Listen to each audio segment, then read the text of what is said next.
Yes. Good morning, student. Myself Radhishyam sir. Dear student, today I am going to start our next paragraph of the mineral and power resources, non-conventional resources of the energy. Okay? It is very important topic for you, and please try to understand carefully. This video is very important for coming exam. The increasing use of the fossil fuels is leading to its shortage. It is estimated that if the present rate of the consumption continues, the reserves of these fuel will get exhausted. Moreover, their use also causes environmental pollution. Therefore, there is a need of using non-conventional resources such as solar energy, wind energy, tidal energy, which are renewable. ठीक है, तो आज हम conventional energy के बारे में बात करेंगे. इससे पहले मैंने आपको एक वीडियो शेयर किया था जिसको हाइडल पावर एनर्जी, जो बिजली, जो पावर का जो जनरेशन होता है, जो पावर जनरेट की जाती है, वो पानी के द्वारा जो पावर जनरेट की जाती है उसको हाइडल पावर जनरेशन या हाइडल पावर के नाम से नाम दिया गया है. और उसको बताया भी गया था, जैसा कि यहाँ पर आपको बताया गया हाइडल पावर स्टेशन. तो ये कहाँ पर होता है? पैराग्वे, ब्राजील, नॉर्वे और अपने इंडिया में हमारा भाखड़ा, नागलबांध, गांधी सागर, नागार्जुन वगैरह, ये डिफरेंट टाइप के जो सेंटर्स हैं यहाँ पर हमारे हाइडल पावर स्टेशन बने हुए हैं. अब इसी उपलक्ष्य इसके साथ आज नॉन कन्वेंशनल, जो ऐसी एनर्जी जिसपे किसी प्रकार का प्रदूषण और जो लगातार जिसका रिन्यूएबल होती रहे और लगातार उसमें किसी प्रकार का कोई यूज ज़्यादा भारत का किसी कंपनी का कमर्शियल कंडीशन, कमर्शियल जो यूज है वो थोड़ा कम हो, उसमें प्रदूषण की समस्या कम हो. इसमें सबसे पहले आता है हमारा पास सन, सोलर सन. ठीक है, सोलर एनर्जी. तो sun heat and light energy can be felt by every days. देखिए, तो अब इसमें हम सूरज से जो हमें एनर्जी और जो प्रकाश मिलता है और ये लगातार हमको मिलता है, इसमें कभी भी किसी प्रकार के कम बढ़ नहीं होता है. जैसे पानी है, पानी कभी मान लो अगर आप जानते हैं कि अगर ड्रॉट हो गया तो स्केर्सिटी हो जाएगी, पानी की, वाटर की स्केर्सिटी होगी. तो इसका मतलब है पानी हमको प्रॉपर मात्रा में जब नहीं मिल पाएगा तो हमारी जो पावर है वो उसमें कमी आएगी और हमारा पावर नहीं चल सकता है. लेकिन जो हमारा सोलर एनर्जी है, इस एनर्जी के द्वारा हमें लगातार हमको लाइट और हीट मिलेगी. तो हमारी जो वैज्ञानिक तकनीकी है, उस तकनीकी के द्वारा आज विभिन्न प्रकार के सोलर पैनल्स को तैयार किया गया है. और जो सोलर पैनल्स हैं वो पैनल्स जो हैं कंटिन्यू जो है इसकी एनर्जी को कलेक्ट करके और उसमें बहुत अधिक मात्रा में इसका जो पावर जनरेट करते हैं और उस पावर को एक स्थान से दूसरे स्थान सेंड किया जाता है. ठीक है, तो बी फेल्ट, ठीक है, by us every day solar energy trapped from the sun, ठीक है, can be used in the solar cells. और ये सोलर एनर्जी को हम ट्रेस करते हैं और इसको लेते हैं सन, सूरज से, और इसको ट्रैप करके उसके बाद उसको सोलर सेल्स पर, सोलर के बने हुए पैनल्स पर इसको डाल देते हैं और उसके द्वारा क्या होता है? बिजली का प्रोडक्शन होता है.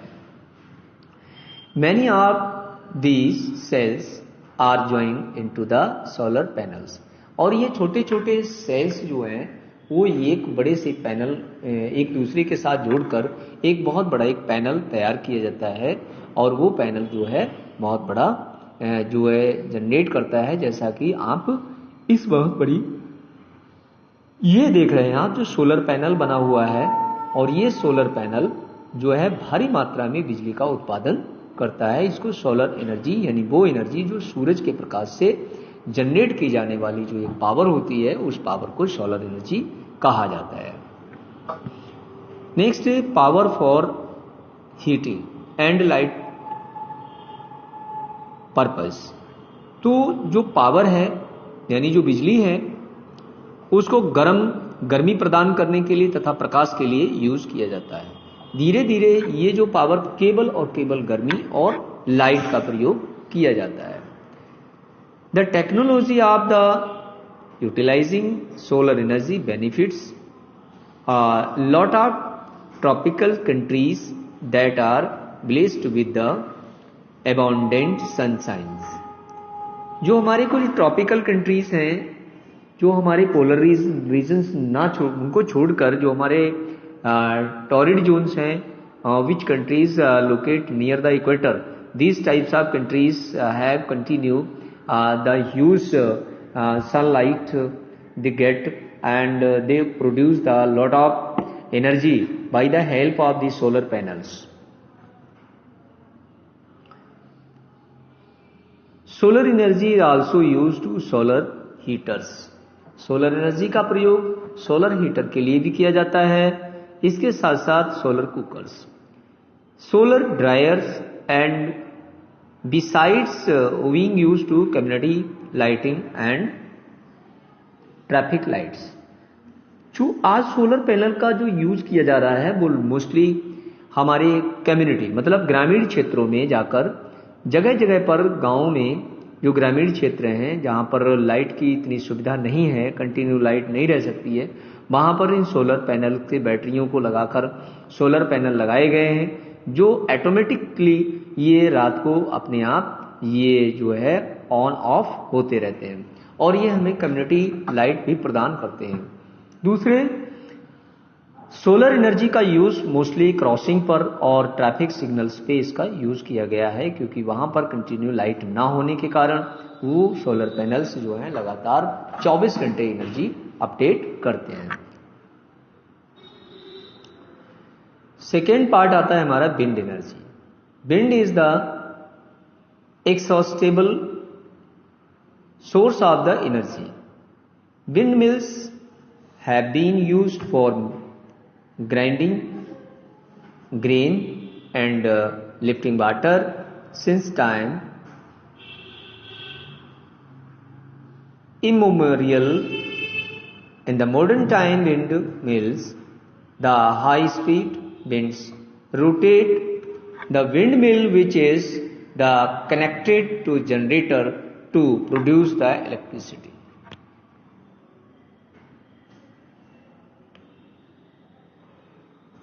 Wind farms having the clusters of the such windmills are located in the coastal region and in the mountain passes, so where strong and steady. ठीक है, wind blow wind farms are found in the Netherlands, Germany, Denmark, United Kingdom, United States of America, Spain are noted for their wind energy. Wind energy productions.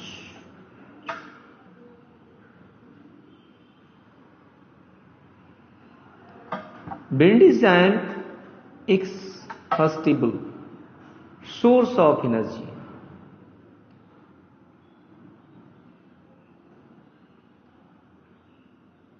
Wind जो है एक वायु जो power है वो एक ऐसी पावर है कि कंटिन्यू पावर जनरेट करने वाला एक साधन है। In the modern time wind mills the high speed winds rotate. इसमें जो आज की आधुनिक तकनीकी के द्वारा कई ऐसे विंड मिल्स तैयार किए गए हैं जिनका रोटेशन बहुत तेजी से और हाई स्पीड में हो रहा है। इससे पहले कुछ विंड मिल्स थे जिनमें इतनी स्पीड नहीं होती थी। आज अगर हवा अगर 5 किलोमीटर की स्पीड से भी अगर जा रही है तो भी वो उनकी स्पीड, उनकी रोटेशन बहुत तेज होती है, और ज़्यादा अधिक तेज, जितनी तेज अधिक रोटेशन होगी उतना ही पावर स्टेशन में बिजली का प्रोडक्शन या पावर जनरेट होती रहती है। विंड फार्म हैविंग क्लस्टर्स, जो विंड फार्म है जहां पर wind mills, number of wind mills जो है उनको एस्टैब्लिश किया गया है, ऐसे सेंटर में एक प्रकार से हाई पावर की जो इलेक्ट्रिसिटी को जनरेट किया जाता है, और ये मोस्टली इसका प्रयोग अधिकतर पहाड़ी दर्रों में, पहाड़ी क्षेत्रों में तथा समुद्र तटीय क्षेत्रों में होता है, क्योंकि वहां पर बिजली या लाइट का जो है साधन बहुत कम होते हैं और वहां पर बिजली के कुछ पावर के ट्रांसपोर्ट सिस्टम दिक्कत करता है, तो इसलिए वहां पर विंड मिल जो है वो सफल है। तो इन क्षेत्रों में ये विंड मिल लगाए गए हैं। अब इसका मोस्टली विंड मिल का जनरेट सबसे पहले जो ओरिजिनेशन है वो कहाँ कहाँ हो रहा है, स्टैब्लिश्ड है windmills. Wind farm found in the Netherland, सबसे ज़्यादा नीदरलैंड में है, बड़े बड़े फार्म लगाए गए हैं। Germany, Denmark, England, America, Spain आदि क्षेत्रों में विंड मिल लगातार इनको जनरेट किया जा रहा है। नेक्स्ट आता है nuclear. Nuclear power is the obtained from the energy stored in the nuclei of the atoms of naturally occurring radioactive elements like the uranium and thorium. These fuels undergo nuclear fission in the nuclear reactor and emit power. The greatest producers of the nuclear power are USA and Europe. In India, Rajasthan and Jharkhand have a large deposit of the uranium thorium. Thorium is found in the large quantities in the monazite sand of the Kerala. Nuclear power stations in India are located in the Kalapakkam in Tamil Nadu, Tarapur in Maharashtra, Rana Pratap Sagar near Kota in Rajasthan, and Narora in Uttar Pradesh, and Kaiga in Karnataka. So these areas, the nuclear power stations are established in India, and see this today's figure, dear children, this figure you will draw in your notebook. Nuclear power, ठीक है। See this nuclear reactor, hot water, steam, after then this turbines and this turbines down side the heat form of the fusion. नीचे आपको heat दिखाया गया है, और heat से क्या होता है, पानी वाइल होता है, वाटर वाइल होने के बाद ये पाइप के द्वारा सप्लाई किया जाता है, और वाटर होने के बाद इसको टरबाइन पर डाला जाता है, और डालने के बाद ये मोटर एक जनरेट करती है इलेक्ट्रिसिटी, यानी प्रोड्यूस करती है। तो बहुत अच्छा ये डायग्राम है टू अंडरस्टैंड के how to generate the nuclear power for electricity, right, very very important. तो today's this figure you will draw in your notebook carefully, and from this paragraph, these are two paragraphs today I explained before you: wind energy and this solar energy, wind energy and nuclear energy. These are three types of energy I explained today. So these energies are very very important questions you will find out from these three paragraphs. Mostly more than 5 questions you will find out, and you will write in your notebook. So I hoping this you will follow me, and you will listen this video carefully, and you will write clear, find out this question answer, and you will draw this figure diagram of the nuclear energy. Thank you dear students. Okay.